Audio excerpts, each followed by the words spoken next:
Of course, once they paid the fines, they were released. We have a number of them also still being handled by the CID. They are still investigating some of them. And as and when they are done with their investigations, I believe that they'll be arraigned before court, and then the judges will determine what should happen to them. But then for the teachers in particular, beyond what the courts will determine, we'll also send a list of teachers who, broke the rule, as it were, to the Director General, because that's the appointing authority. So they would determine what would happen.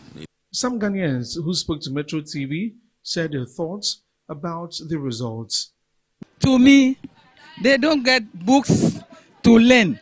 They don't get books, they don't get syllabus. So how are you learning? I'm asking you, during my time, we get books, and there's a syllabus, and the books are not there. So how are they learning? Looking at what I've observed during my term teaching, like the introduction of these smartphones in the school, which they have easy access to it, has also affected their academic performance.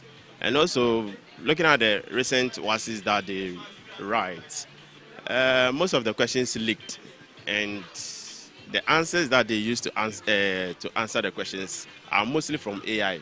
Meanwhile, the Ghana Education Service, in a statement released on December 1st, says the 2025 WASSCE results are a true reflection of the performance of the candidates.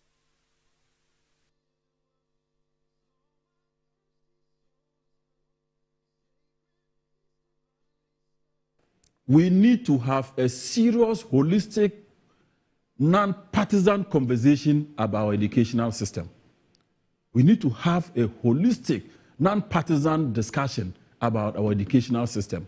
We need to be very blunt and honest with each other.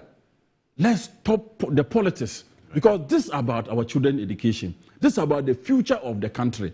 Let's eschew politics and deal with the issues. Let's look at the fundamentals. Let's look at the basis. Then we can now look at, we need to invest. The teachers are not motivated. You understand? So government should look at teacher motivation, not contributions. Not alone can use their contribution, not NAGRAT and the other bodies can use their contribution to motivate teachers to do their work, to work. They can do it.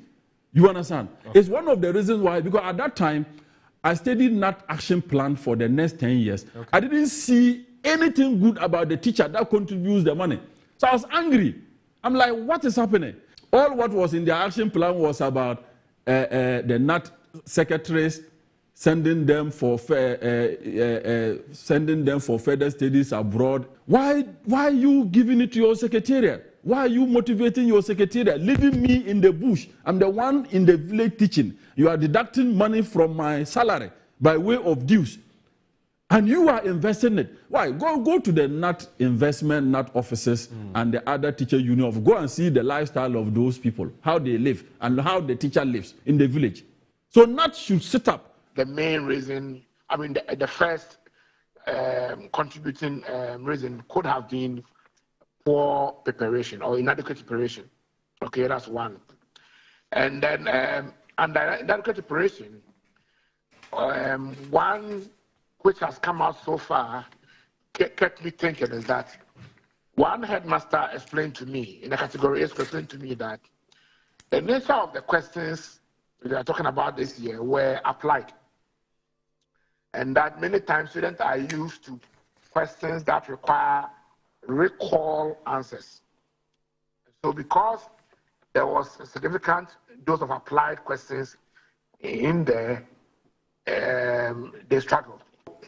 It all points out to inadequate preparation, because if you are prepared for only ABC line of assessments and you went and met DEF, and it means that you did not prepare adequately as expected. I think that there's a problem. Yeah.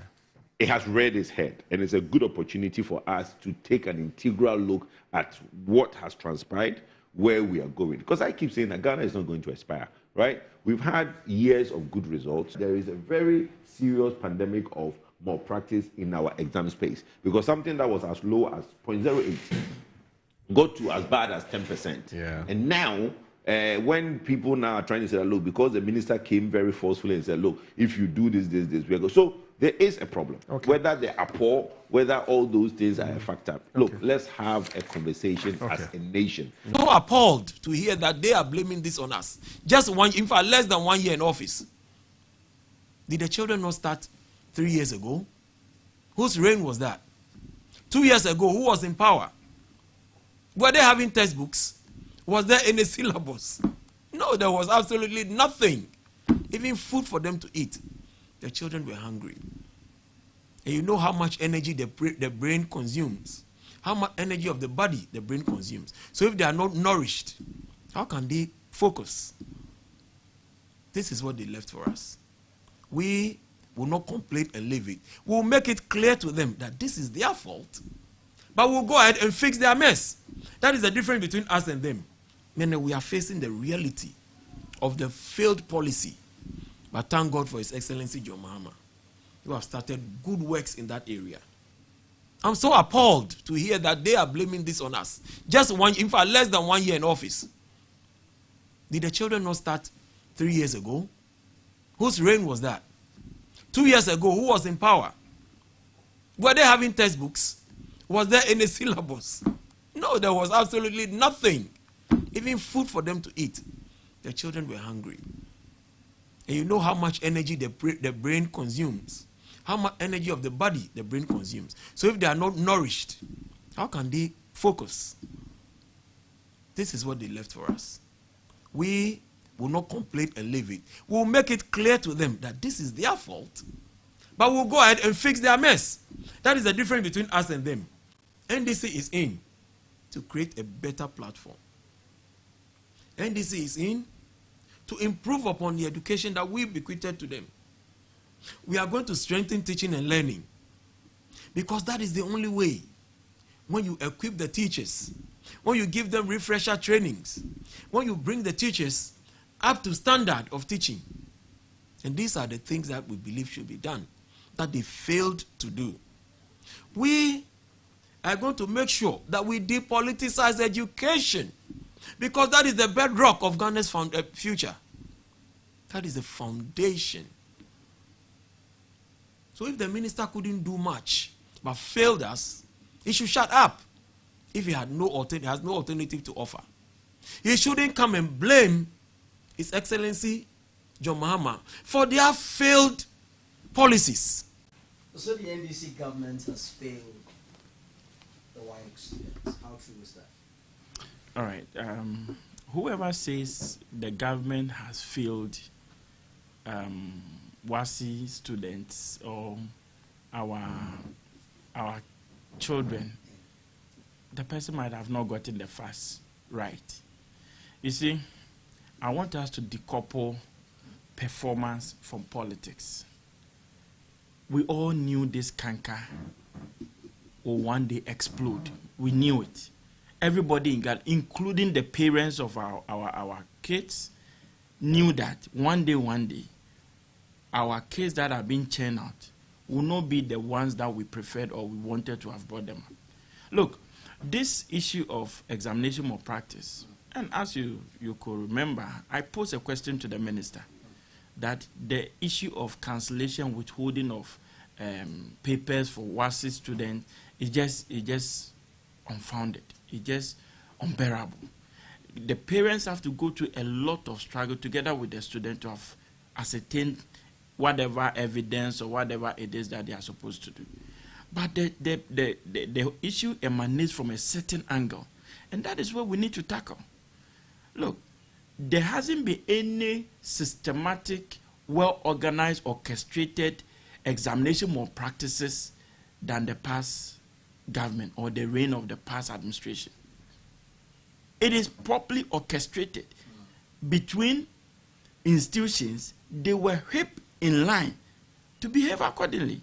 How do you come rating students or schools with performance of WASSCE and tell me that if your student don't perform in WASSCE, you, the head teacher, you'll be moved? Yet you have not provided the needed logistics, the needed infrastructure for these head teachers to run the school with. You have a whole lot of students running in between, whether shift system, the old, some come morning, others go afternoon, evening, and yet you want the result or the performance to be as before when we're having the single stream, articulated class given to teachers to man and handle, and today teachers are Hello, good morning, and a warm welcome to Inside Pages. I am Michael Kofi Odro, show running between now and 10 a.m. This morning, we bring you the biggest issues from the week and the release of the 2025 WASSCE results, and the significant decline recorded has sparked a national debate over the quality of education at the SHS level. What is even more worrying to parents and well-meaning citizens like us is how the issue has been politicized. What are the dangers of politicizing the issues on our educational sector, and who is to be blamed? Are there pragmatic measures to ensure that there's a remedy for the decline in results of the WASSCE 2025? There's been several reactions to the issue with former Education Minister, the Honorable Osei Edichum, and the minority in Parliament, blaming the NDC government for failing to continue from where they left off and departing from some impactful policies outlined by the MPP government. The Minister of Education, the Honorable Haruna Idrisu, has also been reacting to the issue, and at an event on December 4, the Honorable Minister says that the Ghana Education Service is in the process of reviewing the examiner's report on WASSCE 2025. He also reiterated government and President Mahamad's commitment to not compromising on the quality of education. We'll delve into all of these statements by the key people who are entrusted with the responsibility of fixing the mess. The other issues we take a look at is from the floor of Parliament, where Majority Leader, the Honorable Mahama Ayariga, has called for the office of the Special Prosecutor to be scrapped. And this morning we ask a very simple question. His call seemed to be backed by the majority in Parliament, as minority, as expected, also opposed the call by the Majority Leader. The question we ask this morning is, has the Office of the Special Prosecutor failed to significantly impact in the fight against corruption, or it is a case where, due to lack of political interference and political control on the Office of the Special Prosecutor, then it is the wish of government to scrap the office and solely deal with the Attorney General and other state-controlled agencies. We have conversations into these two big issues here on Inside Pages. Your thoughts are welcome through our social media platforms. Metro TV, where the show is streaming live. Metro TV Ghana on Facebook. On X, you can also reach us on MTVGH. A simple SMS or WhatsApp message will do. 0533 292525. 0533 292525. I'm Michael Kofi Odro, and this is Inside Pages. Let's do a quick break. We'll right back.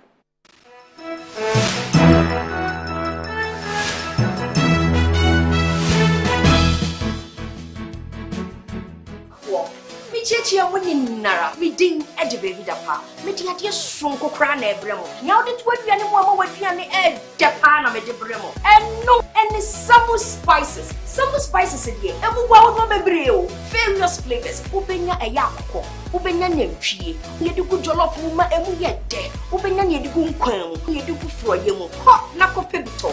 Na Emma with Piane. And yet dead. When you mean ya, you can your company for Eka. Download your communication to we all enjoy Uduba. That's Samu spices. One in the essence, no hi. I'm going to get that. Samu spices in a BTA. Daddy so say. Samu spices. Mun Samu. Samu spices. Nyama chicken. Samu spices. Yes, Nsaka in Ketwa. Measure 10 grams. Your chicken, spaghetti, garlic and ginger, stew, and jollof, and the flavors of Bebre. Samu spices. Yes, Saka. FDIJ Jadien Kratwe Yatum.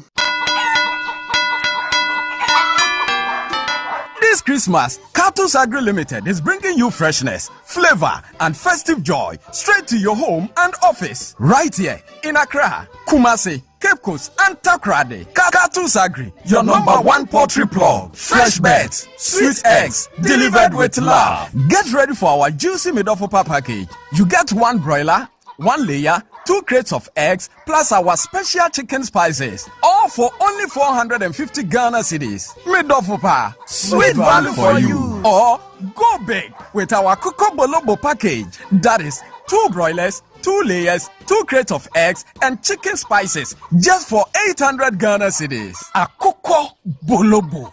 More chicken, more joy. And for families and corporate bodies ready to feast, try our Odon Sada package. 3 broilers, 3 layers, 3 crates of eggs, plus spices for only 1,200 Ghana cedis. Order now, enjoy more. And the best part is, corporate orders come with free delivery. Terms and conditions apply. Call us now.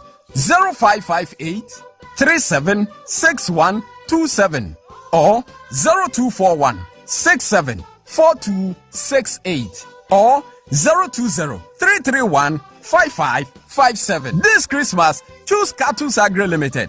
Cattle's Agri Limited. Freshness you can trust.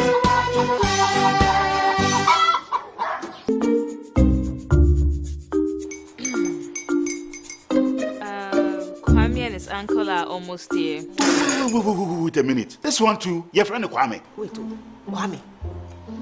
As in the same Kwame again? Yes, Mommy. The second coming. Into all this tension just to reintroduce that broke boy from Kaswa.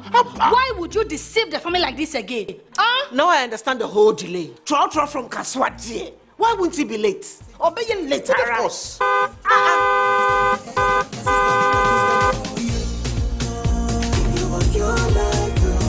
Star 712 hash, star 712 hash. Go be the luckiest, go be from to be luckiest. From not the cause she be luckiest. Me and you go be luckiest. No matter why you're luckiest. Everybody go be the luckiest. That's Kwame. Send your God down for boom. If you put it away, so would the coming of the son of man be. Is that his car? Ha! Even now, your shadow the way designer. I use my own mouth to reject him. Oh, this is my mouth. Look at that. Kwame, my son. Now, tell me the truth. How did this all happen? Oh, Mommy, simple direction. Mr. Goodluck no check me well. Yeah, man. Easy car. Or dial star 712 hash. The devil is a liar. He picked his ticket and entered his lucky 5-digit number. I'm his birthday. Oh, how romantic. And he followed the prompt. Yes. And then boom, confirmation test. I'm quick. Pick 5 numbers for me, okay? I'm feeling like 7. Dial star 712 hash. Choose your ticket. Enter your lucky number. Follow the prompt and let destiny handle the You see how they love you now? Yo, baby, I'll find me permanent. Before December, may release a motivational album. Patapa, my super. This promotion is regulated by the NLA on the Caritas platform. In a world where security is paramount, peace of mind should be a necessity and not a luxury. This is why Virtual Security Africa has created a special discount package up to 30% on our 4 and 8 channel high definition cameras. We are more affordable now than ever. With as low as 4,130 Ghana cedis, you can get 4 high definition cameras, 3 terabyte hard drive, cables, and a digital video recorder.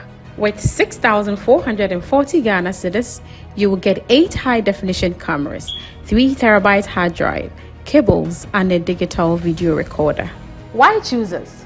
Because we offer top-tier quality you can trust, lifetime after-sales support, 2 years warranty, and you can view our systems remotely. Sidinua Peke. Spend less, secure more. Call us on 055 874-0764 and 050-331-4068. Virtual Security Africa. We will beat the advertised price of any security product of comparable quality.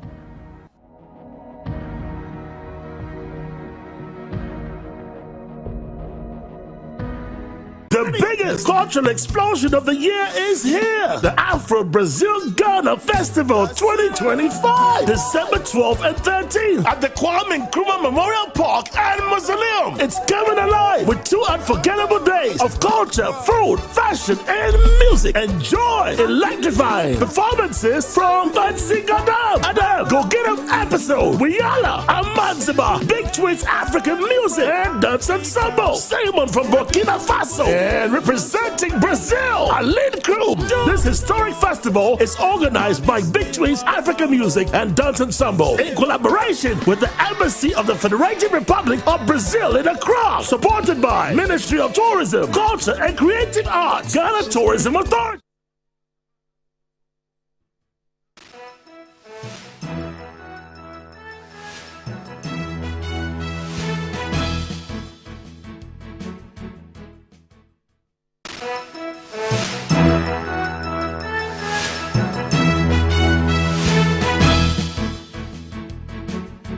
It is only in Ghana that when students do well in exams, the students are praised.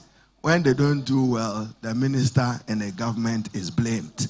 Instead of focusing on what caused the trip, we are interested in how we fell.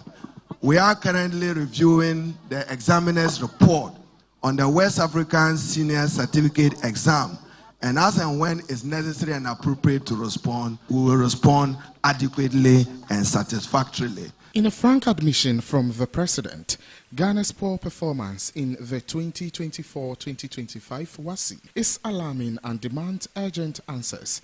Speaking at the launch of the Ghana-made STEM Box initiative, he described the sharp decline in results as troubling and inexplicable. I was speaking with the minister and I've asked them to do an analysis of the examiner's report to try and decipher what could have gone so disastrously wrong.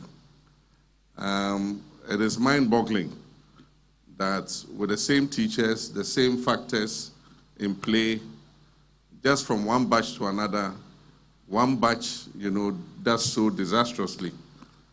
And so we need to get to the bottom of it.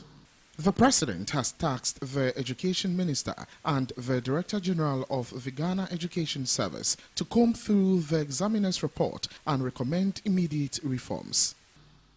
I've asked the Minister, and he's told the Director General of the GES to study the examiner's report, and let's see what quick reforms we can carry out in order that our children get a quality education.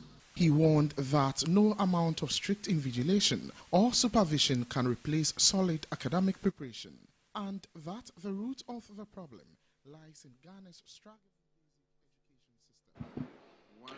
Welcome back. You're still live on Inside Pages with me, Michael Kofi Odro. So the issues and the reactions from it makes it an issue of national interest, the decline in WASSCE results, especially with core subjects, mathematics and social studies. It is also worth mentioning that one of the things keenly followed within the week was the FIFA World Cup draw, which took place in Washington, D.C. Last night, with Ghana drawn in Group L alongside the 3 Lions of England, and then also there is Croatia and then Panama. Many Ghanaians called for Panama to be drawn in the same group. But as mentioned yesterday, little did we know that they were going to draw us very close and in same group with England and Croatia. It looks a very tricky group, but it is an okay group. And a while ago, we saw some pictures of Ghana's contingent at the draw held in Washington, D.C. The president of the Football Association, Kurt Edwin Simeon Okraku, was there. He's in the shots. Dr. Randy Abe is management committee chairman for the Black Stars. We also see Prosper Harris-Nado, who is General Secretary of the Ghana Football Association. Michael Osekre is Chief of Staff of the Ghana Football Association. ESCO member Frederick Echampong was also there. In other pictures, you will also find the coach of the Black Stars, Otto Addo, who is charged with the task of ensuring that Ghana performs well and delivers a successful World Cup participation in Canada, USA, Mexico, 2026. There are lots of people who are looking at the possibility of doing better than we did in South Africa, where we finished at the quarter-final stage, and until 2022, when Morocco made the semi-final best. It was one of Africa's best ever performance at the FIFA World Cup. So a confirmation of Ghana's group on the screens. We're drawn in the last group, Group L, England, Croatia, Ghana, and Panama. Ghana will open our campaign against Panama on June 17, but the venue is unsettled as there will be another draw to determine the venues for the respective games for the FIFA World Cup 2026.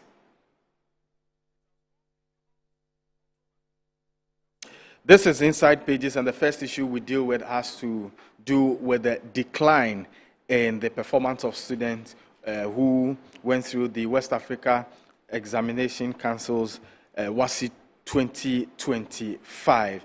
Joining us in the studios is Dr. Kweku Edubuahin, who is a member of Ghana Initiative Security Consultant, and also a member of the MPP's communication team. Good morning, Doc, and thanks for the time. I trust the week has been good. It's been up and down here. But then God has been faithful. Okay. Now we'll get onto our phone lines where we speak to Dr. Peter Antipate, who is Executive Director of the Institute of Education Studies, IFEST. Good morning, Doc, and thanks for the time. Good morning, bro. Okay. Doc, first of all, what are your initial reactions to the results and the decline as released by the West Africa Examination Council? Well, I feel very sad because, you see, WASSCE is positioned in such a way that the student's future prospects heavily relies on his or her performance during that period. And so when the student sits for exams and the performance is like this, it means that most of them are going to be stuck for a while before they can progress. We know in this country, nobody would be willing to, employ somebody with an SS certificate. And to even make it worse, the certificate will have grades that are not good.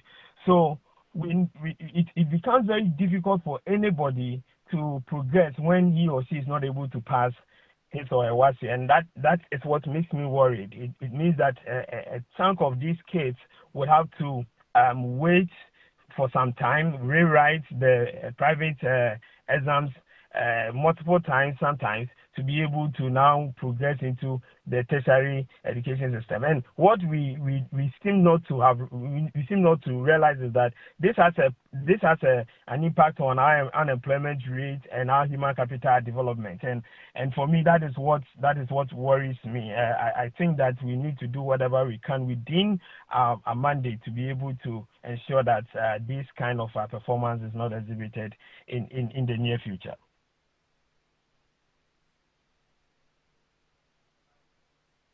I'll come back to you, Doc, but let me take time to share with our viewers the data on the performance of students who undertook the WASSCE exam in the core subject, and then we'll juxtapose that to previous years and see the level of decline in the various subjects. So for the data on your screens now, for English language, for the students that scored between A1 and C6, which is largely regarded as the pass grades, were 289,673, representing 69%, and then 8%, that's 37,712 scored D7, 39,091 students scored E8, which is 9.23%, and then for aggregate F,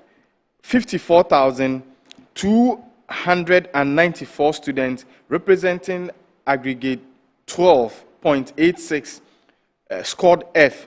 For mathematics, where we seem to have the biggest issues, 209,068 students scored between A1 and C6, representing 48.73%. D7, 52,991, that's 11.62%. And then we had 52,145 students scoring aggregate E8, which represents 12.15%. And then for F, 114,872 students, representing 26.77%. Now, integrated science, 220,806 students scored 8-1 to C6, representing 57.74%. And then we had 54,580, that's 11.85%, getting aggregate D7.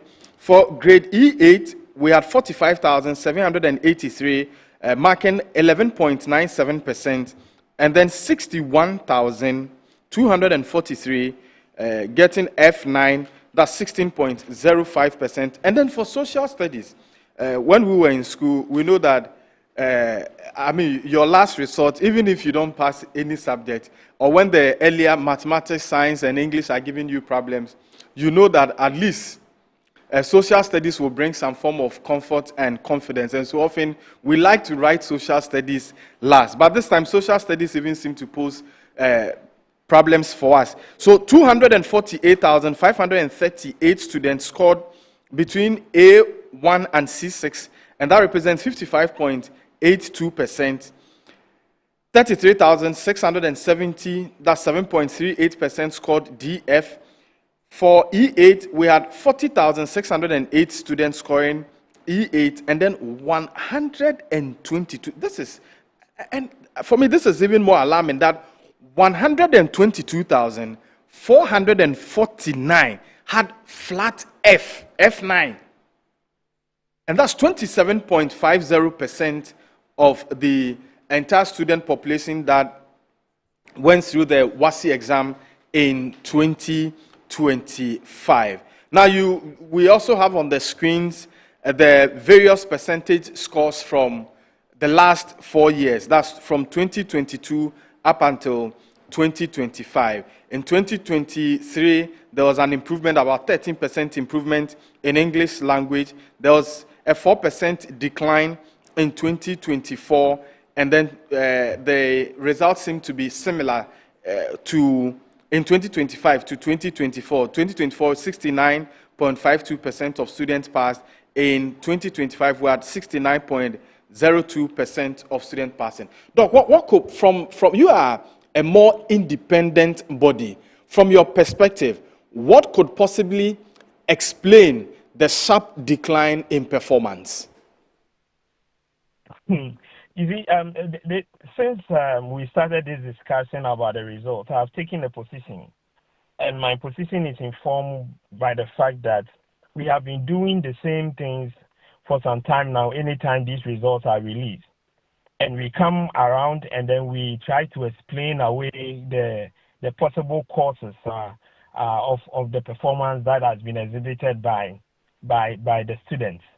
And by extension, what we normally do is that we use our own perceptions and assumptions, and then we just push the blames on one another, and then we go to sleep, and we wake up the next year and we have a challenge with performance again. So I don't have any issue with people who would want to come out with possible reasons why these students have failed. But I've taken a position which I think in the near future I would be vindicated. My position is that this time around, let's not be in a rush to explain, give reasons that seems to suggest why the results are like this. The results that we have seen, as you have mentioned on your screen, are averages of performance from individual schools. So what WAEC does is that they try to put the pass rate for each individual school, the over 700 schools that we have, and then they strike the average to get the national average. Now, if we see that the national average is low, it means that individual schools are not performing. And that is why, for me, this year, if we really want to make an impact in our discussions with the results that we have, we need to hasten slowly and do a micro level analysis instead of the macro that we have been doing over the years. As I need to repeat this, I don't have a problem with anybody who will come out and say they have the reasons are A, B, C, D. I don't have a problem with that. But my position this year is that let's hasten slowly, because we have been doing this kind of macro analysis over the years, and the performance are not showing any improvement, as you can see on the data that you have provided. So we need to sit back and rethink the approach that we use in discussing this kind of issue. What happened at individual school level? Now, look at this in this national average. What it tells you is that in this country there are schools that normally push the national average up. There are top schools that we can mention that if you study their performance over the past 6 years, something that I've done, you see that they score between 80 and 100% every time they write WASSCE. And there are schools that always score between 0 and 20% for the past 6 years. And I've done that analysis. This week I've done 2 different articles that have been published on various platforms. You will see that there are schools that have scored between 0 and 20% over the past 6 years. Now, what this result tells us is that those that are always performing low were not able to improve their performance. In fact, they performed lower than their normal strength. And sadly, those that perform higher were also not able to pull up, and they also dropped in their performance. That calls for a different kind of inquiry, not the normal one that we think and assume that students are not performing because there was invigilation, students are not performing because the teachers were not teaching them, students were not, because individual school performance is what is giving us the national average. So if we drunkenly say that students are not performing because there was strict invigilation, which schools are we looking at? And what interventions can we put in place to ensure that this does not repeat itself next year? So I'm sorry to disappoint you, but I'm not able, as at now, I will not be able to tell you that the performance did because of A, B, C, D. I want to be like the doctor who walks into an OPD and is about to enter his consulting room. And after seeing the number of people at the OPD, he gets into the consulting room and take advantage of inviting in the individual patients at the OPD. And by inviting them, he listens to them and diagnose what is really wrong with them. Based on that, he's able to offer some prescription. Let's not lump all schools together. Please let me land. Let's not lump all schools together and say that these are the reasons why they didn't perform well. I would want us to do a micro kind of analysis, and be able to do that, we'll be able to help individual schools and help the students that write the exams. Okay. But Doc, can we be sure that we will have this open and more sincere conversations so that we're able to ascertain what actually is wrong and how to fix it? And I ask this because of how we have already politicized the conversations around the WASSCE result, where you have former Minister of Education blaming the current minister and the government. You have minority pointing fingers at the current government. You have the government also pointing out some of the flaws of the free SHS and some policies that were outlined by the previous government. And even the GES statement on the back of Honorable Yao Osei Educhum's remarks has some form of political tone. Can we have a sincere conversation? And how dangerous is it for us that we are towing the political line in these conversations around reforms in our educational sector and getting our students to perform better? You are perfectly right, and that's why I was happy listening to the president saying that we should be a little careful and delve into what really happened, because the president seems to be a little confused. I mean, he's also concerned about the performance of the students just a year apart. So you look at that particular perspective, and you should be worried. But of course, the politics will continue to be brought in. People would want to take credit. People would want to be blamed. I would want to blame others. For me, that is not professional. The one at the center of all this discussion is the little child that is waiting to sit for WASSCE 2026. And that comes like about 6 months from now, what would these discussions lead to helping? I mean, how would this discussion help this child who is preparing for WASSCE 2026? And that is how I've looked at this conversation. So let's not encourage the political discussion. Let's not encourage the blame game. I've said that the GES was very not right in replying the former minister with that particular political statement. I think that the GES is positioning itself in a way that they are supposed to initiate this kind of rigorous inquiry that would enable us really know what went wrong or what is going wrong in our individual secondary schools. But they also decided to take the political lane. All this will not help the individual child, I mean the student who is preparing to write WASSCE 2026. And for me, I think that discussions like this should look at how are we able to change the story, the narrative in the next 6-7 months as the children prepare for WASSCE. And if you want to really do that, then we need to do the macro analysis. We need to do that inquiry by avoiding the political commentary and not entertaining that in some of the platforms that we create for the politicians. So I know it's going to be difficult. That's why my position this year have not been popular. I've had some backlashes coming here and there. I know it's going to be difficult. But if we want to seek progress, we need to do things differently. I'm worried about the child that is writing WASSCE 2026, and I'm worried about the discussions that we are having here, because at the end of the day, somebody needs to take responsibility. We need to have accountability. How come individual schools are not performing and there was a massive dip in performance across board? We need individual schools authorities to respond to this. The GES have the mandate to do that. We can rope in the PTA to also come in and assist with that inquiry. And within the next 1-2 months, we'll be able to come out with whatever it is that happened in various schools. And then a possible intervention can be developed and help these children as they prepare for WASSCE 2026. And because of that, we need not to encourage the political discussion. The politicians will benefit, the case will not benefit. Okay, Doc, we're wrapping up with you, and possibly this could be the final one. Now, I don't know if you've cited the GES release dated December 1, 2025.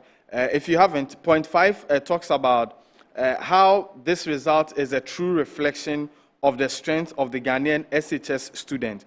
And then from point 6 to point 9, it talks about how the current administration has restored integrity, ensuring strict adherence to examination rules, and preventing malpractices.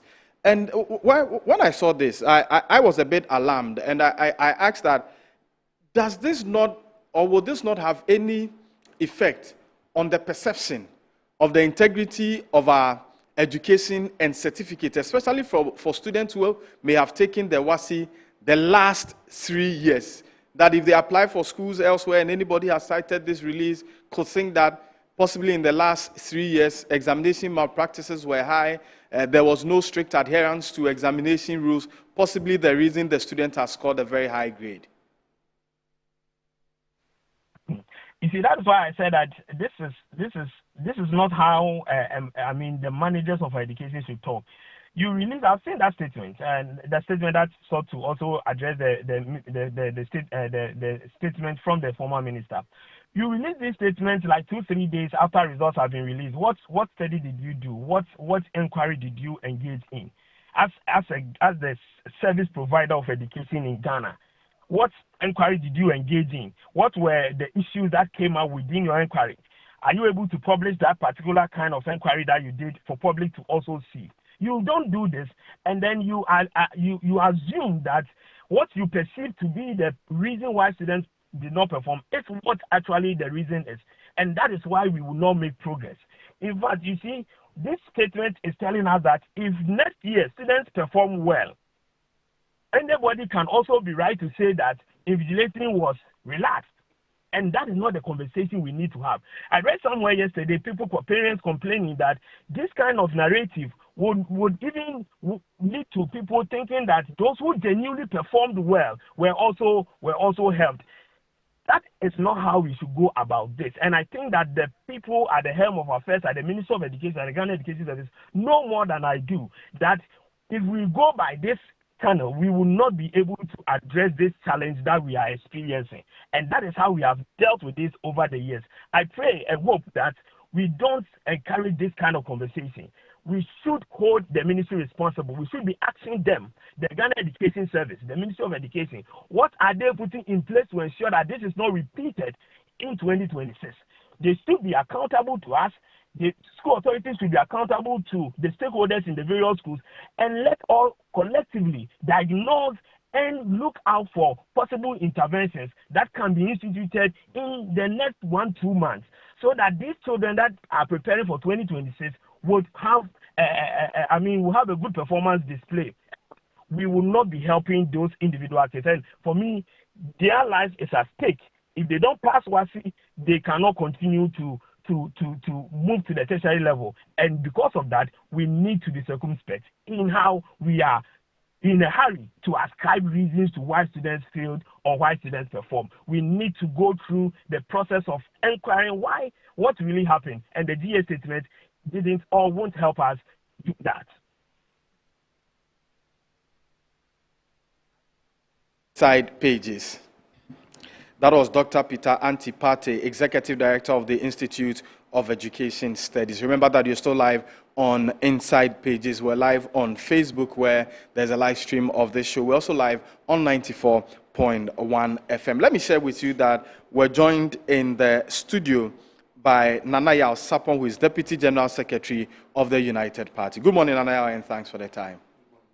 Okay. Also still with us here, as introduced earlier, Dr. Kweku Edu-Boahen of the Ghana Initiative Security Consultant and also member of the New Patriotic Party's communications team.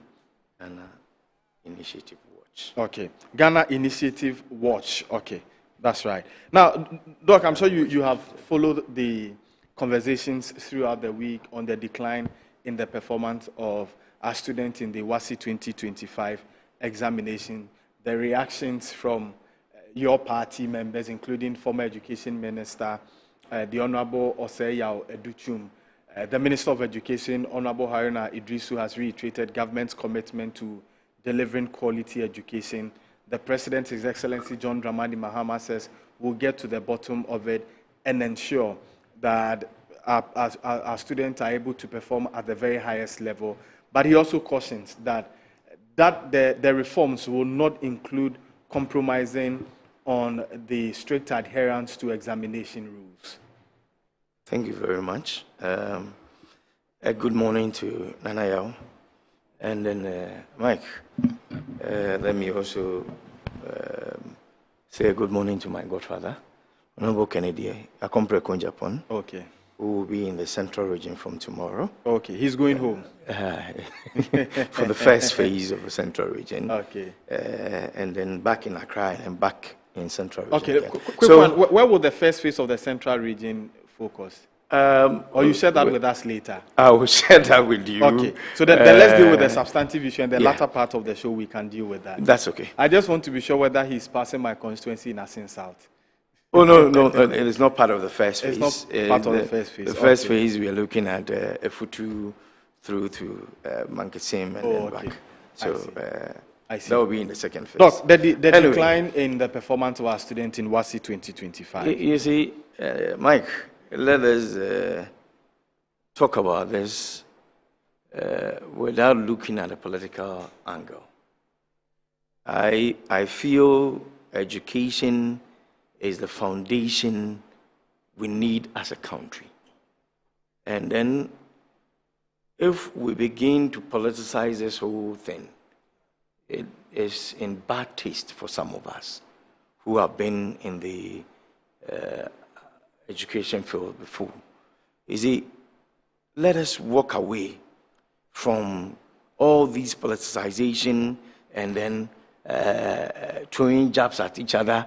It's the current government that did not do well. It is the past government that did not do things right. Let me be blunt with you. We all know that the free SHS is one of the best policies, educational policies, that anybody can ever talk about. But I say it without any fear or favor. that there were implementational issues. And then if you are somebody that would look at things from its setup to maturity and then put it in that sense, you will know that in anything that you start, you would have issues with it. The challenges will be here and there.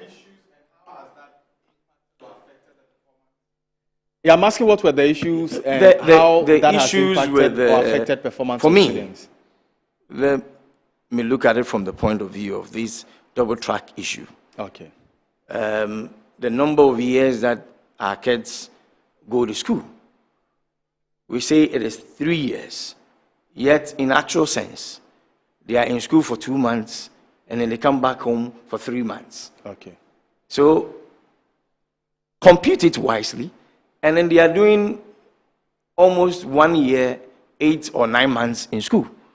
So it is not even up to 2 years, okay, if you ask me.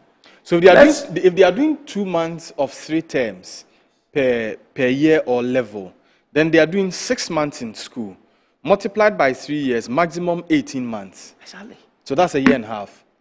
You see, so let us look at this whole thing holistically. Okay. Let us not politicize the future of our kids, the future of Ghana's education. That is where I come in here. Listen, we are talking of almost about 461,000 students writing exams, and then from 1,021 schools, and then look at what actually happened. Okay. We have about 7,000 of these students who took external materials into the examination hall. About 653 of them took mobile phones to examination hall. And some of these things beat our imagination. We have teachers who are supposed to be teaching and guiding students and preparing them for examination. And then the question we ask ourselves is, if we have about 161,000 failing in integrated science, we have about 220,000 failing in mathematics, we have about 196 failing in social studies, then it is alarming. We need to set up as a country. For me, if you ask me, I'll tell you. Instead of politicizing this whole thing, I would rather call for a national consensus. Okay. We set up as a country, re-evaluate our educational system. Okay. Look at the SS education all over again. Look at our curricula. We came out with curricula that there are no textbooks. Students are crying, teachers are saying there are no textbooks in our schools. I would rather the minister and the Ghana Education Service would focus on those ones than rebutting statements that came from Honorable Yahweh Duchum. He played his part. He's a noble person. He played his part. But here, we can't politicize the education and the politicization is so intense that, and this one I was reading, where Dr. Matthew Opoku Prempeh, also he and his team also taking credit for some of the things Dr. Yao Educhum is taking credit for. So the politicization is so intense that even within the same party, there is struggle over who did what and who takes credit for what. Mike, I don't even want to talk about those ones. You see, the future of our kids, the future of Ghana is so paramount that if we are not careful, when this batch of students fail, is a whole generation gone. Yeah. You see, I heard Doc when he was saying that some of these students would not progress because they failed in their examinations and all that. And then we ask ourselves, even the November, December examination that they are supposed to set, if they want to better this, that is the only opportunity they have. Yeah. How well are they going to be prepared? I'm sure that exam will take place in January of 2026. Yeah. You see, now we need to have our teachers going back to the drawing board. Okay. Back teaching our kids. We need to have the students learning. Because, listen, I'll be blunt with you. Our kids are not learning. Okay. They are not learning at all. Let me go to Nanaya for his initial thought, and then we'll come back to how we're going to be able to fix this. We're also expecting Mustafa Gbande of the NDC. He's able to join us in the studio, so we're expecting that he will join us shortly via our Zoom platform. Nana, let me come to your initial thought on the reactions and all of that, the seeming over politicization of the conversations around our educational sector. Yeah, thank you very much, my brother, and good morning to my colleagues. I think that the issues of education, it's of great importance to every single one of us. But unfortunately, when these issues come, then one tends to politicize these issues. I have had the NDC, I have had the NPP, and then I ask myself, would we continue to be swimming in these low levels of politicization and amateur discourse, for lack of a better expression? My brother, I mean, we are lucky to have some years ago to compare with. I mean, I see your gray hair and I can tell that at least you were in the 90s and the 2000s. Yeah. I see Doc, and just like me, our gray hair should at least tell that we finished some schools some years back. Now, what were the factors that held us together? I have heard most of these educationers that who seem to be part of our educational system, and those who are doing the pool trackings and other things, and they seem to be lacking something that they fear to admit. You understand me? There is no longer competition in our schools among the students. In my days, I don't know for you, we had the A, B, C, D class. From one, you get there and you have A, B, C, D. The A's were into the academics. It means that Charlie no money there. The B's were there. The C's, you do could D, where you belong, go and come home. And nobody wanted to be in the C's and the D's. Everybody wanted to be either B or A. And it was very competitive. You understand me? Now, there was nothing called wholesale. Let's admit it. There is a reason why those who initiated our educational system put in what we call the terminal exams. Now, the terminal exams was to be able to prepare us for the next stage. And so if you were not good or you had failed in the terminal exams, especially the third term exams, it means that you are not moving forward. Yeah. You would have to stay back and then prepare yourself adequately for the next stage. We do not see these things again. It's now a wholesale. Everybody goes from the primary school to the JHS, and nobody uses 1 year to prepare for WASI. That is why I have a problem with Edichum. For him to have come to say that it was a lack of managerial support, the withdrawal of allowances, and that is why these children. You see, and I have some messages here where I unfortunately, there are two. The first two messages hit on points you have raised. Let me read the first one. Ali Baba Madina says, "Good morning, all and sundry." It says, "Due to timely intervention by Ghanaians in voting out MPP, our educational system would have collapsed entirely. How can MPP run no repetition education policies, whereby whatever results you have, you move to the next level, and it demoralized teachers such that everything will be accepted and also malpractices is the center?" But I'm just looking at the first point, where you mentioned that. Absolutely.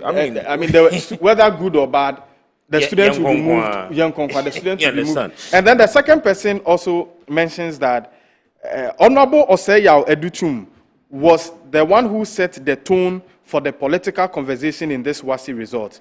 Soon after the results were released and the decline published by WAEC, he jumped to blaming the Honorable Haruna Idrisu for not continuing some of the policies, including the cancellation of allowances to teachers. But I'm also quick to ask that, okay, the Honorable Osei Yaweduchu. Now, if these students spent 3 years in school, for 2.5 of those years, he was the education minister. I'm coming there. So he superintended over the formative period of these students. How then do you blame the Honorable Haruna Idrisu or the current Ministry of Education? That is why I would. If the students feel someone who has only been there 4 months or possibly 4 months to these students writing the exams. And then we forget that policy implementation is not a 1 month thing. Okay. It doesn't take 1 month to do policy implementation. Anybody who does policy understands that there are steps and procedures, and there comes a time after implementation that you see the effect of that policy implementation. Okay. Where we are today, you cannot blame the current government for what is happening. I personally don't want us to blame. I put something on my social media handle. I said that we have done a lot on policy. We have done a lot on infrastructure. We have done a lot. I mean, from where we were before, all right, where we are today, from Papa Kufuor's time, having to have selected these schools and science centers and all of that, giving them. I mean, I got to see computers. Though I used to go to Bank, what was the name? Bank for Housing and Construction. That was those days. That was where we used to see computers. Etikopo. I got to see computers again when I went to Tamale Secondary School, and through Papa Kufuor, we got these computer laboratories. Okay. You get me? Yeah. Even at the time, students were passing. What has gone wrong? And there is something we are all refusing to admit. Okay. What we are refusing to admit might not be technical, but its effect on the students' success is great. We are refusing to look in the ways of discipline. We are refusing to look the way of mindset change. I was having the debate with one of the educationists, very top one, Okwakudi professor, and I asked him, do you have a to-do list? He says, yes. I said, aside your children, call others and ask them, even if they know what a to-do list is. How does discipline influence us? Time management. You understand me? Yeah. Ask these students if they know what time management is and if they are able to sit down to manage their time as students. No. 24/7 they are on social media. 24/7 they are on TikTok. They are making videos. During our days, mobile phone. Yeah. You dare not take a phone to school. But what do we see? It is all over in schools now. Listen. Students have developed a bad studying habit. Tell you. Bad studying habit. We want to blame the teachers? Really? Have we looked into the students? How they even prepare themselves towards the exams? Poor preparation. And so when poor preparation meets strict invigilation, you would fail. Mm-hmm.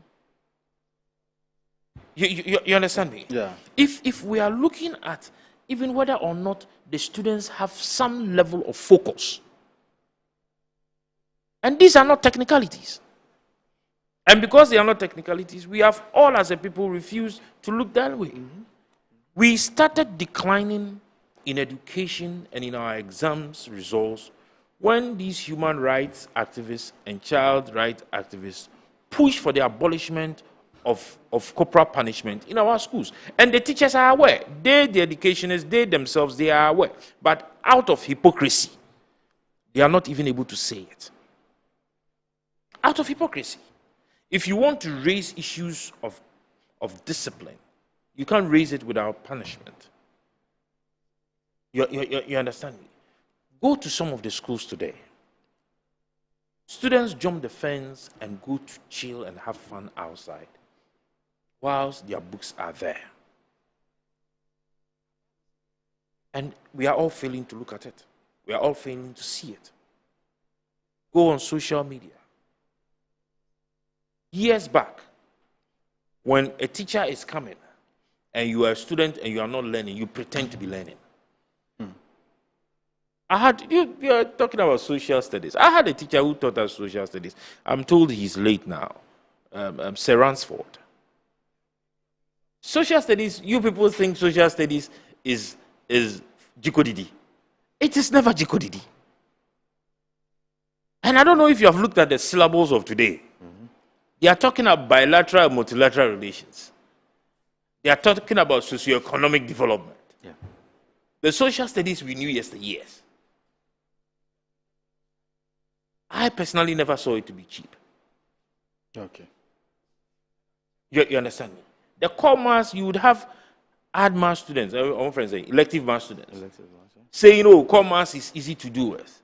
They go and sit in there and they fail core mass and they pass elective mass. What causes it? Because he is an elective mass student who thinks that he knows it all because he's doing elective mass. And for that matter, does not even have the time to study the basic principles in dealing with issues in core maths. Yeah. So he goes to sit in there and he gets confused. You understand me? So we need to look at some of these things and stop, because over the years, my brother, anytime results have come, we have spoken about infrastructure. I don't know. Last year we spoke about infrastructure, didn't we? Yeah. 2 years ago we spoke about infrastructure, didn't we? 3 years ago we spoke about infrastructure. We spoke about teaching and learning materials. I remember some time back, I think one of the first ladies or second ladies spoke about chalk. Chalks, yeah, that was and it became a whole topic. Park was here, Mr. After's wife. It became a whole topic. Are we not still talking about teaching and learning material? Give the students everything they need. Give the teachers whatever support they need. If the students lack discipline and focus, they would fail. We have big businesses failing. We have small businesses striving and making it. It's discipline. If you lack these principles, you would be a failure. You get it? We need to put these students together and let them understand that it is just but a time frame. 1 to 3 years, you are done with school. You can do any other thing you want to do. 6 years, you are done with primary education. 3 years, you are done with junior higher education. 2.5 to 3 years, you are done with senior high school education. And you see, the crop of students that we send to our universities, if you want to see the real students, go to these universities. That is where the problem is. They manage to go, but ask some of you who are PhD holders and have been having the opportunity to be marking scripts. You'll be marking the script and you'll be singing hallelujah in your head. There are a lot of issues when it comes to some of those things I told you. The SHS, this and that we are talking about, the results we are talking about. Let the examiners come out and show you the scripts they have. Students answering exams questions with social media language, with shorthands, with pidgin English. And you think that it is the lack of teaching materials? And you think that it is the lack of infrastructure? What he's talking about with students answering questions with pidgin English and all that is eating so much into our educational. Yes, that is what we are. That's where we are today. Meet some of these students when you go out and you have asked them a question. They just respond, yeah. Okay. But even when we were in school, pidgin language was the order of the day. But we were not writing pidgin for examiners to mark. We understood the timelines and the differences. Okay. You knew when to write. In fact, shorthand. I have very bad hands. Yeah? I have had issues with exams because of my handwriting. I mean, my wife, anytime I write something for her, she just goes, Charlie, type it, me. You understand me? Okay. I have very bad hands. And it becomes worse when there is tension on me. It becomes so worse. So I have a great margin. I'm not an A+ student, but my hands will expose me. My handwriting will expose me. And some of the teachers and script markers do not have the time to screen their eyes to mark whatever that you write. So I have a range. When I fall below that range, that one there, I question it. But the students of today, our brothers and sisters of today, do not even know the differences to say yeah to a colleague and yes. I didn't even know that now was an English thing. I saw now to be in King James Bible. But today, when they want to say no, they say nah. And they go to write this in exams. They do not see. You are asked a question and they don't even know where to tackle it from. How do we fix this? If we are able to bring back discipline in our educational system. If you are able to bring back discipline, with discipline, you are able to manage the little resources you have. Okay. That would yield good results. With discipline, you won't find students harassing lecturers and teachers. On our old school page, somebody put out a script. He wrote something and said that he is a teacher in one of the secondary schools. As a teacher, make a mistake and warn a student. The following day, your sleeping place will change.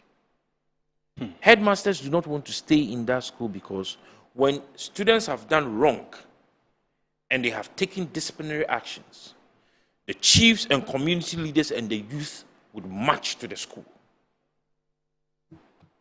Where and how, where are we going to? You made a profound statement. That is an entire generation. You see these ones that have, how many thousands of students? We're talking of almost about 461,000 students writing an exam. And failing. So you do the calculation. In the next 6-7 years, some will become medical doctors, whether you like it or not. Some will become teachers, engineers. Some will become engineers. So when you go and your building is collapsing, know that it's from. We will not see the effect today. It's a whole generational effect. When I was coming, I was monitoring another TV station. Yes? And a man there made a statement. He says that they put out an advert and they found people from other countries applying. And I told my wife, I said, yes, that is true. Because we are in a competitive world. That's it. You think that there is no job in your country. There are no jobs in those countries too. Mm-hmm. If you go to the Western world, they have the uptown and the downtown schools. If you want to be in discipline, you know the school to attend. Mm-hmm. If you want to be disciplined, you know the schools to attend. And those uptown and downtown schools, they know themselves. Why should a student below the age 18, 16, 15 decides what he or she wants to wear to class?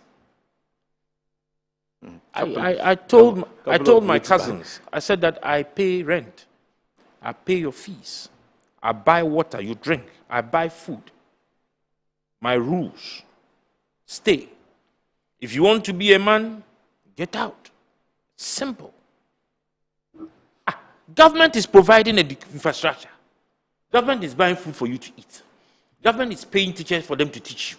And you want to have your way? And we would sit down aloof and watch some minority group within the parents dictate for the whole nation? I was going to ask that in all of this, what has been the role of parents? That's when I was talking about the child rights and human rights, where do you think the influences come from? From the parents. From the parents. We can do this and deal with the minor excesses. Why should we throw away the child and the bathroom water at the same time? You understand me? This has killed our culture. Today, my brother, you've been walking through town. You will find a student. Now, some of them have attaches, those who come to do industrial attachment. Be honest. When you have sent them out to write reports, how do you read those reports? I was right. That is the truth of the matter. Anyway, Doc, let me come to you and then let's put closer to this matter. What's the way forward? Nana has spoken a lot on the discipline issues and all that, which I think that it's one of the proponents that is doing away with students learning. And then, in fact, if you ask Mike, our kids are not learning.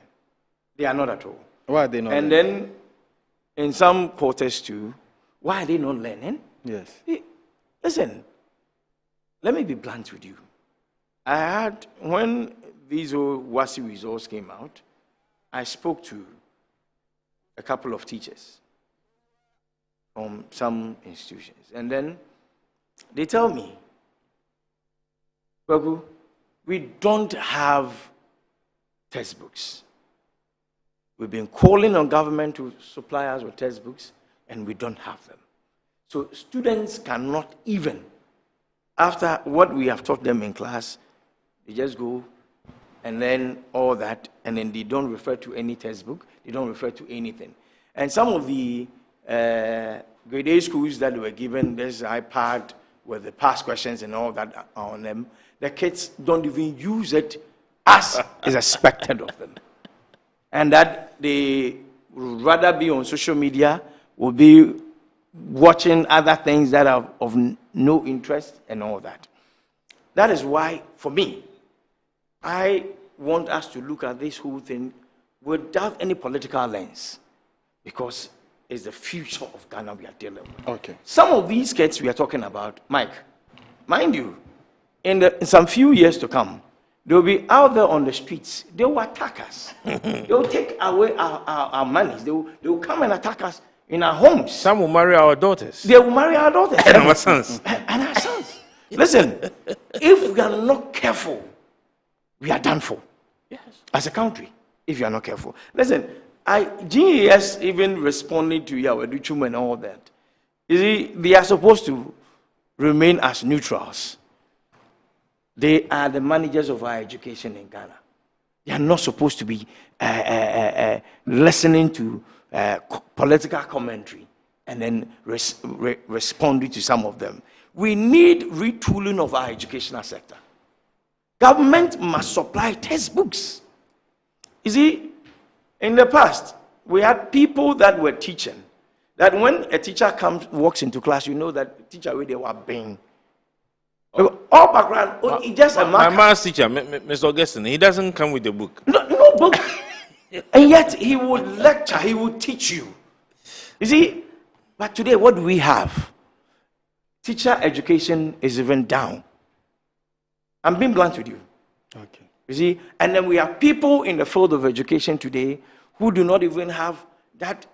First, will be a teacher. Just say no concrete drop. Let me just be quick to add this. You see, unfortunately for us, those, with all due respect, those who seem not to have qualified to go into the universities are those we say go into the training colleges to come and teach us. How do the person who is going to transfer knowledge?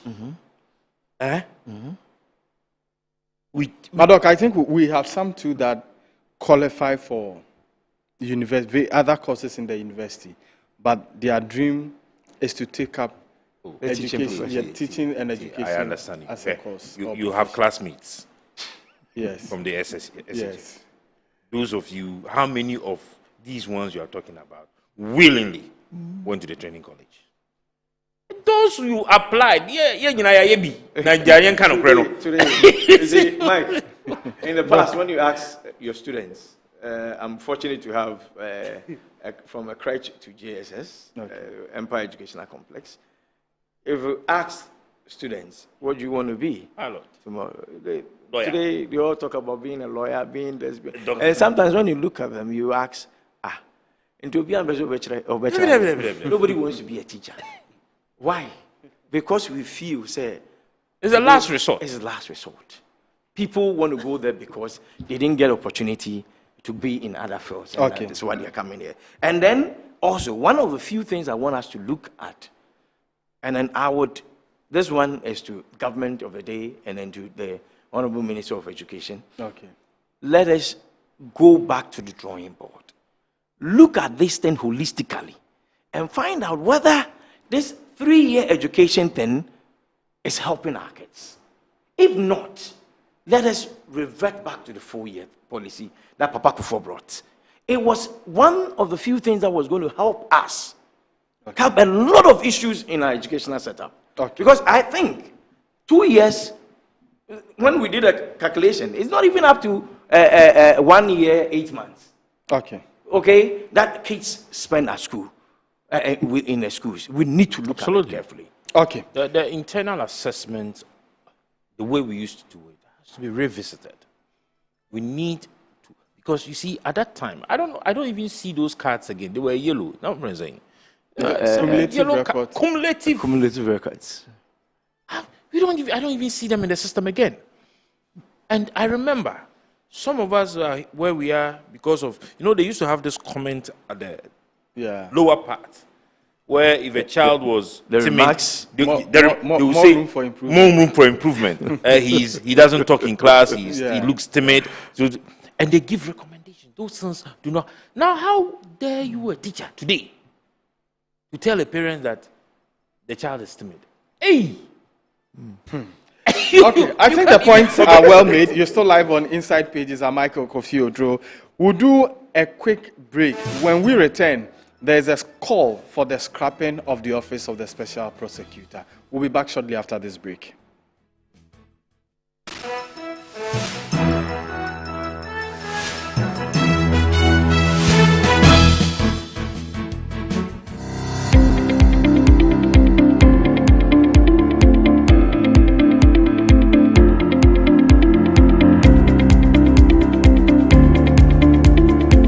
Ebusiafo ye mama kwaba eba Children's Palace. Nkwala nyema nyina fie enye.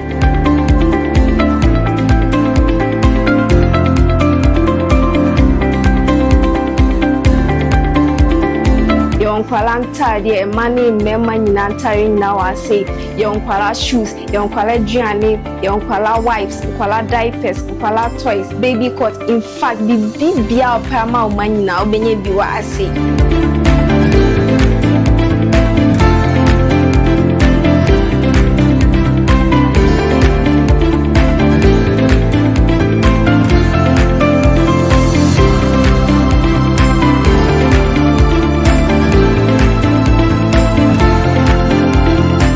Located at East Legon Hills, Nana Chrome KFC. Contact us on 059-6377-172. Children's Palace. Happy children, happy fashion. See you soon. Bye-bye.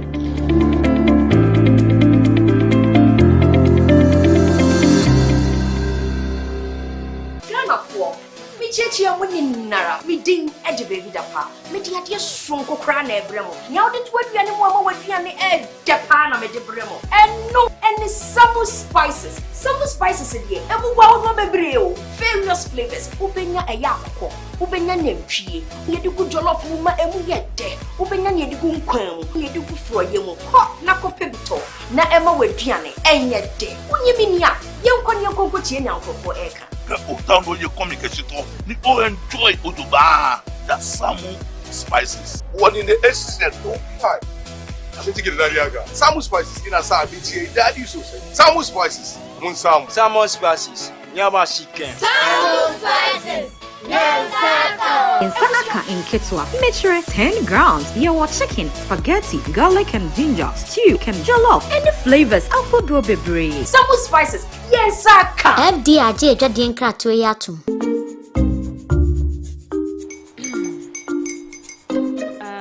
Kwame and his uncle are almost here. Wait a minute. This one too, your friend Kwame. Wait, Kwame. As in the same Kwame again? Yes, Mommy. I'm the second coming. Into all this tension, just to reintroduce that broke boy from Kaswa. Why would you deceive the family like this again? Now I understand the whole delay. Troll from Kaswa. Why wouldn't he be late? Obey you later. Of course.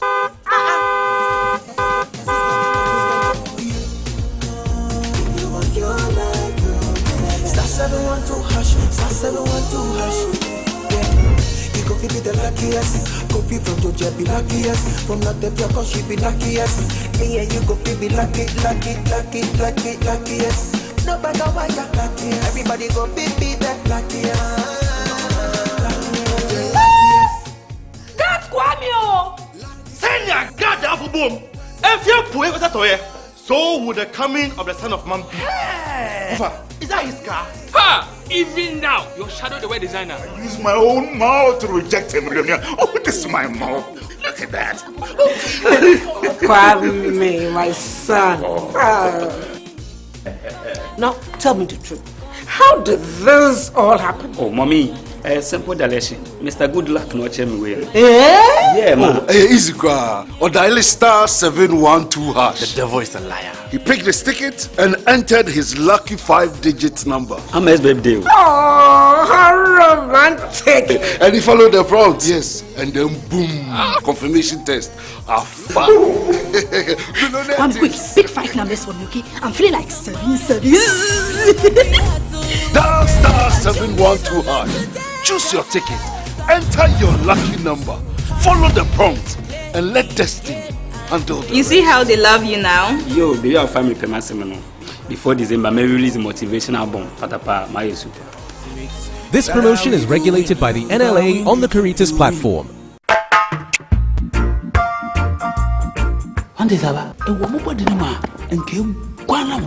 Oh, Jose, and I made the SMS. Canny pan, Nasana, Michiana, what me. A drain I didn't quano. Kingdom Garlic Bitters. No, more benefit. Me benefit wine. Also, got told dear. Abrewa, this mama, Abrente, Mishuve. One antique crown our bread. No Kingdom Garlic Bitters, and in the capsules. Nanya, what dear Brebia. Kingdom Garlic Bitters, and the capsules.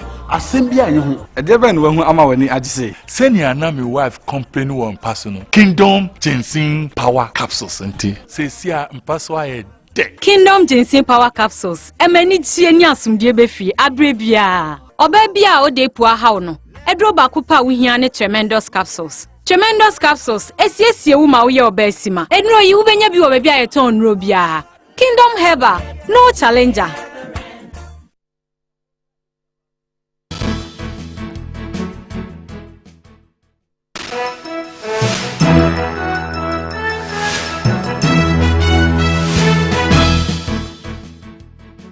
To say that because the Attorney General is appointed by the President and is a member of a political party, that he will not be functional or effective in fighting corruption.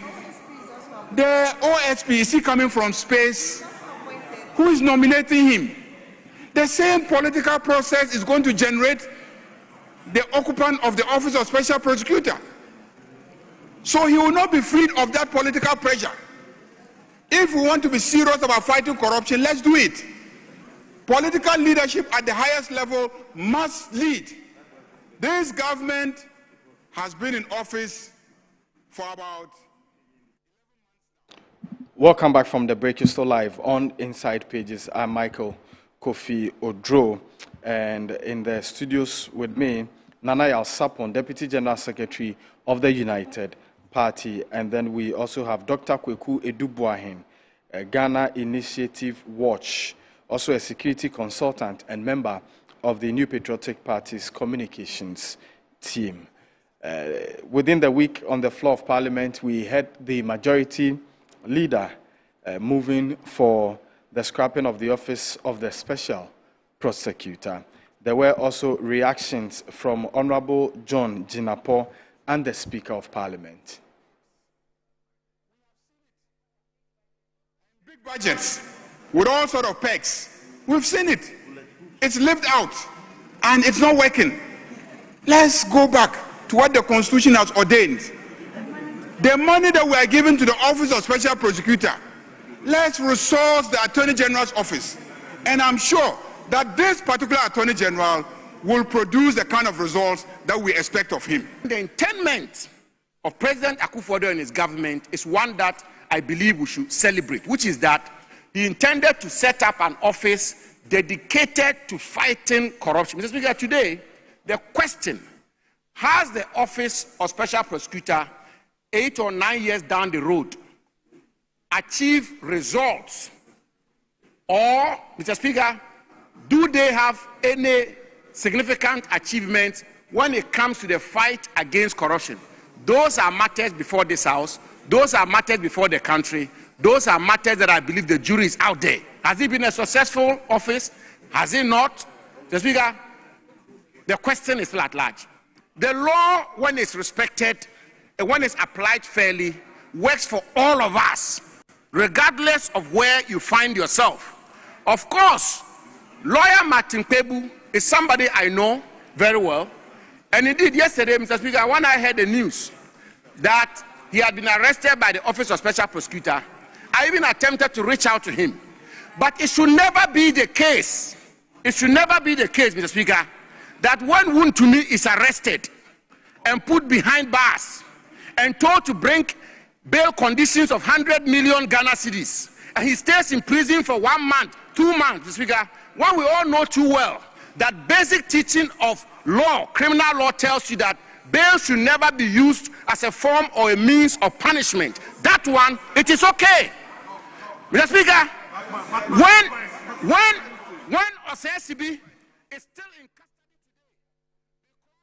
Okay, excerpts of the debate on the floor of Parliament as to whether the Office of the Special Prosecutor should be abolished or not. Motion or the call coming from the Majority Leader, the Honorable Mahama Ayariga, sparking reaction from the Honorable John Jinapor. Nana Yaw, let me start this one with you. And I ask a very simple question, whether indeed the Office of the Special Prosecutor has failed to significantly impact the fight against corruption, or there is the lack of political will because of the absence of political control over the office. Is there any, is fail an adjective or is a verb? Is there any word beyond fail? If there was any word beyond fail, okay, I think that Kwesi Agyabin and his team, as in his performance of his duties at the Office of the Special Prosecutor, is beyond that word fail. I feel disappointed, and I have stated it on a lot of platforms even before this day, even before what happened in last week with Martin. I had stated that there was no way I can trust Kwesi Agyabin on one hand and trust the Office of the Special Prosecutor. Okay, so now, is your mistrust with Kwesi Agyabin or the entire setup? Oh, my kind of, you know, say there is no way I can trust Kwesi Agyabin as a person occupying the Office of the Special Prosecutor. And the system now that is there as the Office of the Special Prosecutor. Okay. You understand me? When we had launched the Great Transformational Plan as a movement, when we were contesting the 2024 elections, where Alan contested as an independent presidential candidate, we had stated on one of our pillars that had to do with governance and dealing with the issues of corruption. We have stated that there was no need to have so many agencies and institutions fighting corruption at the same time. What we could do is either we scrap all of it or synchronize them and have an anti-corruption czar that would see to dealing with the issues of corruption without government interferences. Now, why do we say this? We made this profound statement or put out this proposal when, at a point in time, there was always a misconnect between these agencies. And I'll give you a very typical example. Once Madam Cecilia Dapa's issue came up, you recall that one of these media houses interviewed, I think, 3 of the officers that seemed to be fighting corruption. They interviewed someone from the Office of the Special Prosecutor. They interviewed someone, I think, from IOCO. They interviewed someone from, I don't know if it was the CID or the Office of the Attorney General. Then, if you would recall, dealing with one docket, one says that there were some files or documents in that docket. Another person said no, that docket was brought to us empty. Another person said he had not even seen the docket at all. And now all of these agencies or institutions were to be fighting corruption at the same time. And so listening to their testimonies, what I just told myself was that corruption is fighting corruption. Because if you are not able to tell the truth about a single docket, then what happens? My brother, the Office of the Special Prosecutor, they are quick to respond to nothing. But when there are issues to respond to, they are mute. What was the issue about Martin Kpebu? Martin was alleged to have made some statements, right? That touched I don't know if it was the personality of Kisi Ejabin or it was the Office of the Special Prosecutor. Martin was invited. If you read the testimony or the statement of Sami Darko, you would notice that the reason why Martin was even arrested and detained, was nothing. Says he admits that Martin even held the interview outside the premises. And if you listen to the statement or testimony of Martin, he says that he was abused. There are some people who will not stand abuse. And if you know the personality of Martin, you would understand that he is one person who will not stand abuse. Seated here, if I am walking out and your security at your entrance, all right, no matter the provocation, is unable to control himself and uses that word on me, or that description, as me being stupid, I do not think that I would go home quiet. I would reply. Because even if I go home without replying, my wife would drive me out. All these are, happenings after the petition against the OSP the OSP is only trying to protect his job. Okay. Now, I am asking you a question. Look at the processes through which the former finance minister is going through. All right? And ask yourself, take time and read the laws and see whether or not the office of the OSP is not just playing technicalities with us and playing games with us as a country. The Act 959, Act 2017, Act 959, that establishes the Office of the Special Prosecutor. Yeah. At what point in time does it state that if you would want to do anything as a special prosecutor or the Office of the Special Prosecutor, you should write to the Office of the Chief of Staff? We sat down aloof, watched Ken Ofori-Atta leave the country. At that time, Sami Darko's social media page was not working. At that time, the Office of the Special Prosecutor could not hold press conferences. At that time, the Office of the Special Prosecutor did not have access to media platforms.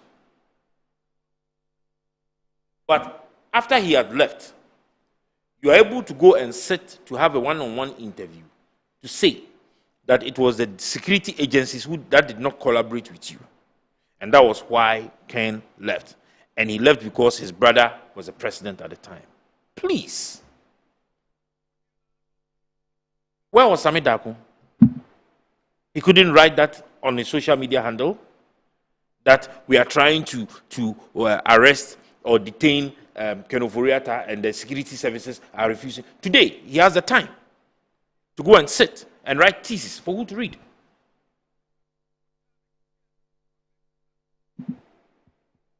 At that time, he, as a communication strategist or whatever, at the Office of the Special Prosecutor, could not organize a press conference for Kissi to address Ghanaians and to tell us what was he afraid of.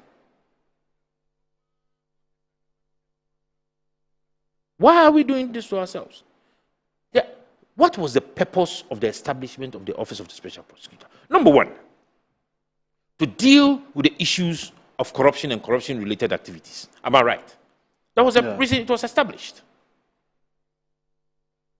From the time of its establishment till now, are they able to tell us what they have achieved? Just suppose or put into in line with the budgetary allocations that go to his office. Okay. Nana, you well said. Let me go to Dr. Sohi. Yes, also. I don't know if you know the budgetary allocations from even 2020 or 2021. I know 2024. How much was it? It was in excess of 144 million Ghana cedis. 144 million Ghana cedis. Yes. Tell me what they have achieved with the 144 million Ghana cedis. I don't know if they were able to buy or purchase the armored vehicle for him. What is he afraid of? Okay. I made a statement one day when they were talking about MPs and ministers using bodyguards and other things. I said that you do not need bodyguards if you serve your people well. You do not need an armored vehicle as a special prosecutor if you are doing the right thing. Okay. Doc, let me bring you into the conversation. Are these calls justified or politically motivated? From me, let me say that it is politically motivated. The Office of a Special Prosecutor is one that I think we should keep as a country. Okay. If the one managing that office, people have issues with him, then I think they can go ahead and then change him and bring in a new person.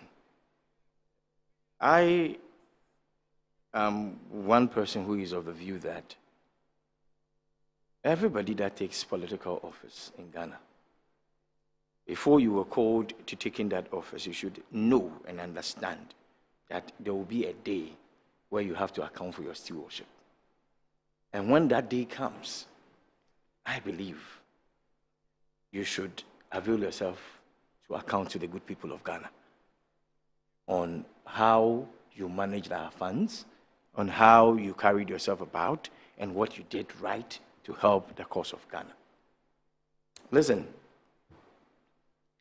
this Office of the Special Prosecutor, yes, it was set up in 2007 to investigate, yes, 2017. 2017. Sorry, 2017.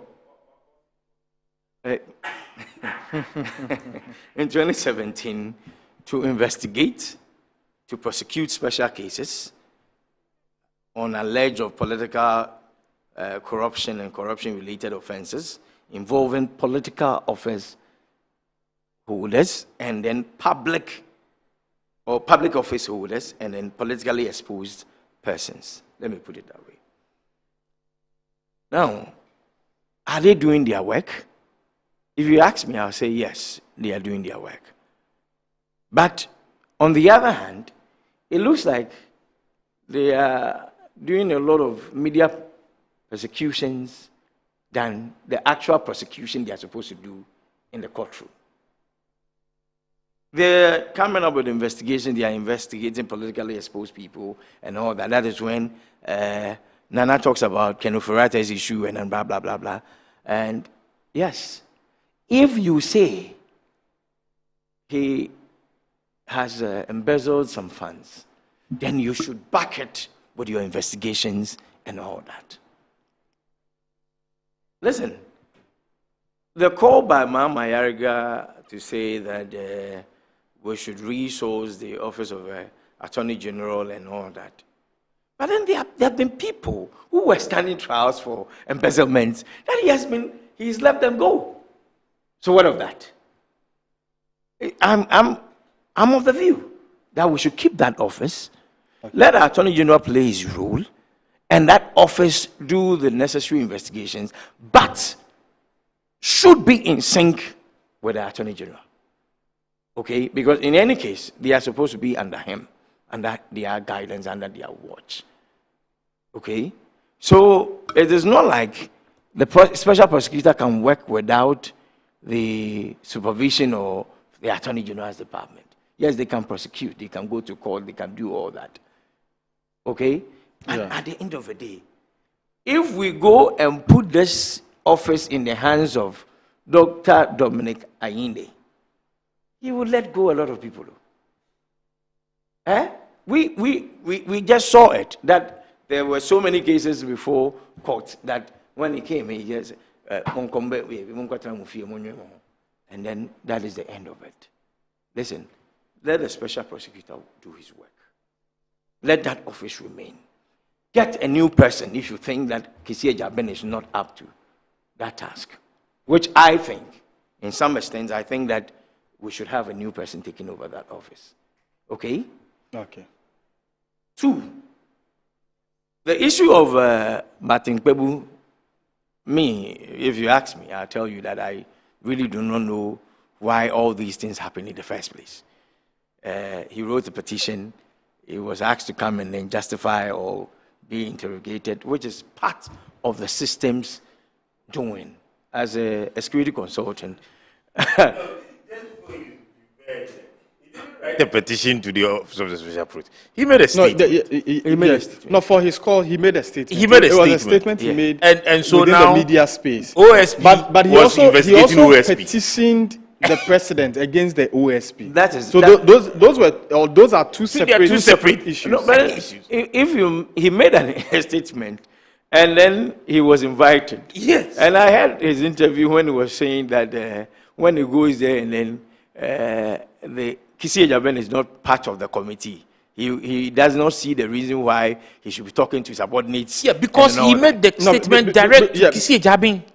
And his feeling or thinking is thinking is that these are people who work under Kissi Ejaben. Okay. And so obviously they will be doing his bidding. No, what you don't understand is that when it comes to the national security setup, you see, when some of these issues are called, there's a committee that is set that is supposed to interrogate the person that is supposed to sit before the committee. Yes, sir. And then you would not have Kissi Ejaben, who you wrote about, or who your statement is against, sitting in that meeting to interrogate you. So couldn't we have avoided these whole happenings if Kissi and the office of the ASP had used another channel or another institution to invite what's that alternative channel? Justify.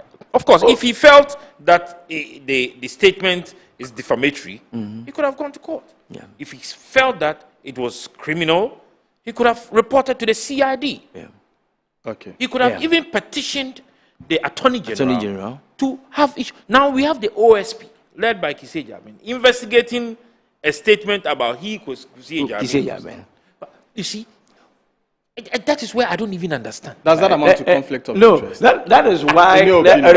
Wait, you're not conflict of when I come to make a statement against your boss, would you sit aloof and watch me, or you be biased? Well, I do not think. Well, see with the matter. You see, there are elements of biases when you set up a committee within an institution to investigate the head of that institution. So you call for him recusing himself or something? Yes, but even the OSP, the office should have not even invited Martin in the first place. Yeah. You could have used other alternatives. You could have used other alternatives. To solve this thing. Because, you see, we are giving you our budget, our money, not to protect your personal image. Okay. We are giving you our money to work for us. But as part of the cost to scrap the office, the majority is also saying that in the because scrapping the office is a long process. They are asking for a reduction of 50% in the budget allocation for the office of the special prosecutor. You see, Doug made a statement that he's been working. Yeah. Doug, I know you have an organization you are running. Yeah. If you recruit people and they are working and you're not yielding results, would you continue to put your money in there? No, there's no way anybody is going to do that. I have from the beginning of the year or so, I have stated so many times. So number one, Kiseb Jabin should be removed. Number two, the office of the special prosecutor, the amount of money that goes in there, once they are not able to justify it with how much money they are recovering, because the corruption issues, they are not jailing them. We are saying they should recover. One, you are not jailing people. Two, you are not recovering our money. How much have they recovered? Per the budget they put out there, how much have they recovered? Some, as compared to how much money is going in there. We have so much money out there. You say you are dealing with, you are not recovering. I was a recovery officer. I see. But can we possibly this should be that. It got to a point our supervising manager. Can we also trust the Attorney General to be independent in its dealings? And Doc cited examples of how the Attorney General, just after his appointment and confirmation, discontinued a number of So we are able to separate the office of the Attorney General from the Minister of Justice. That's another discussion. That is a whole discussion. A whole discussion on its own. Yeah. You understand me? For the retooling of the office of the Attorney General and Minister of Justice, I agree. Because they are under-resourced. Per the work they do as per the Constitution, they are under-resourced. Okay. You see, some of them in the regions do not even have desks to sit on. No. I see. But well, the new point you're bringing up is a topic on its own, and I'm sure that in subsequent days we may take a look at that. Thank you very much, Nanaya Sapon, who is leading a program that is dubbed the African Summit. Okay. And this program will take place on the 16th, Tuesday the 16th of December to Wednesday the 17th December at the Kempinski. Okay. What he's trying to look at is that we are bringing heads of states and other influencers and parliamentarians and other African leaders from all over Africa into Ghana, and we are dealing with to delve building a new into all of United that. Africa. Thank you very much, Nanaya Sapon, who is Deputy General Secretary of the United Party, and of course, Dr. Kweku Edu Boahen, who is a security consultant and member of the MPP's communications team. We also heard from Dr. Peter Antipati, Executive Director of the Institute of Education Studies, IFEST. I'm Michael Kofi Odro. We're glad that you made time with us on this edition of Inside Pages. You do have a lovely weekend.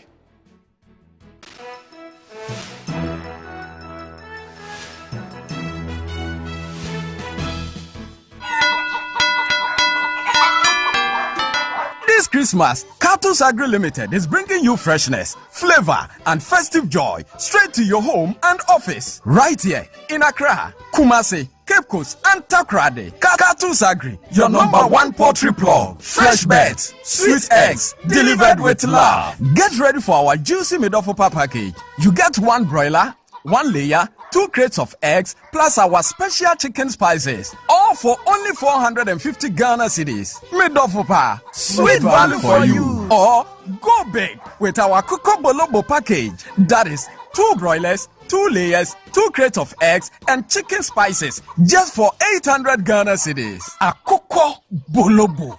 More chicken, more joy. And for families and corporate bodies ready to feast, try our Odon Soda package. 3 broilers, 3 layers, 3 crates of eggs, plus spices for only 1,200 Ghana cedis. Order now, enjoy more. And the best part is, corporate orders come with free delivery. Terms and conditions apply. Call us now